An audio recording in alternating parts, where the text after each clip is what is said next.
Alright, so in this problem we're going to talk about lenses in combination. And the thing to point out is that there are many devices that use multiple lenses in combination to produce an image. In order to work out a multiple lens problem, what we usually do is figure out where's the first image from the first lens and use that as the object for the second lens. So I said sometimes you could think of a virtual object. These are ones that would be an object that's on the opposite side of the second lens as the image or as the object for the first lens was on for the first lens. So if the object for the first lens is on the left-hand side of the second lens and the image from the first lens is on the right-hand side of the second lens, we can sometimes think of it as a virtual object as a way to figure out what's happening with that lens.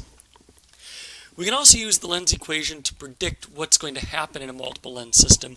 And what's true about magnification for a system of lenses is it's equal to the product of the magnifications of individual lenses.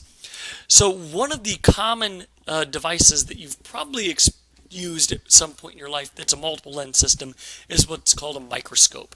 And we can go downstairs into the biology room and look at microscopes.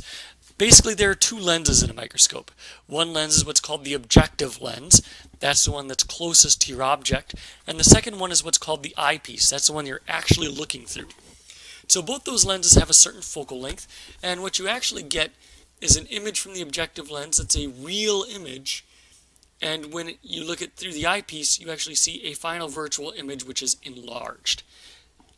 So you get an image that looks like it's on this side of the lens, opposite of your eye, but it's bigger than what the initial object was. It's also bigger than what the first image is.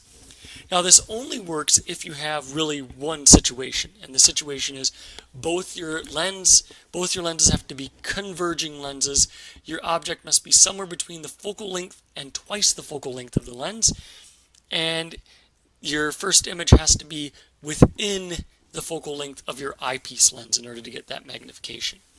So if I wanted to calculate the magnification, I take the magnification of lens 1, multiply by the magnification of lens 2, and we get the total magnification. So a lot of times you'd have something like a 10x eyepiece and a 10x objective lens. Your magnification is 100 times. Things you look at in that microscope look 100 times bigger.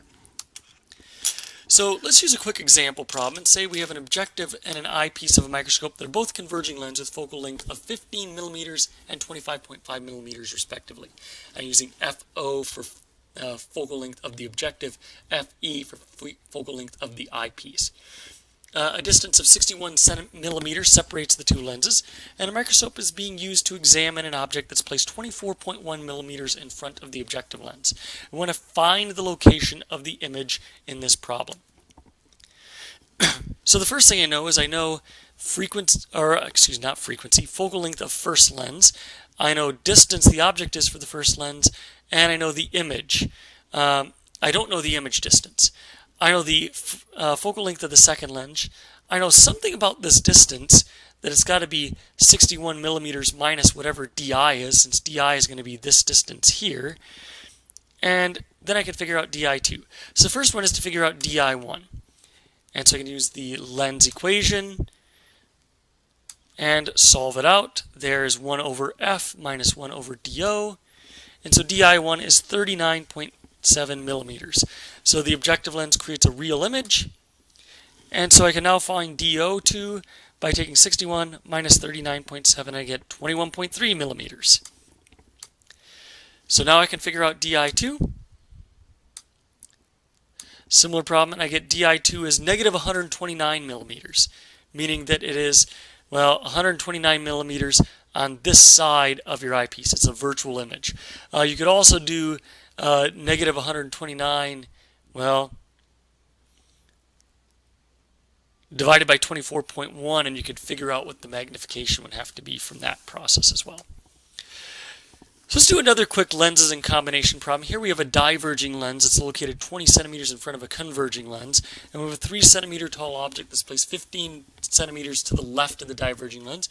And I want to determine the distance of the final image relative to the converging lens and what's the final height, or the height of the final image. So my first step is to figure out both the image height and image distance from the first lens. So we can use the lens equation to figure out the image distance. And we get that it's negative 6 centimeters. So it's 6 centimeters on this side of the lens over here. And to find the image height, I can use the magnification equation. I find that the height is 1.2 centimeters and that it's upright. And so there is where my image for the first lens is located. So now I can use that information to figure out where the image for my second lens is located. F2 is 20 centimeters, DO2 is 26 centimeters because this distance is 20 centimeters, and that distance is 6 centimeters. And the height of that object is 1.2 centimeters. So we could again find the new image distance. And so it's 86.7 centimeters, so somewhere over here. That means the combination of these lenses will create a real image. And if I want to find the magnification, I'd find the final height is negative 4 centimeters.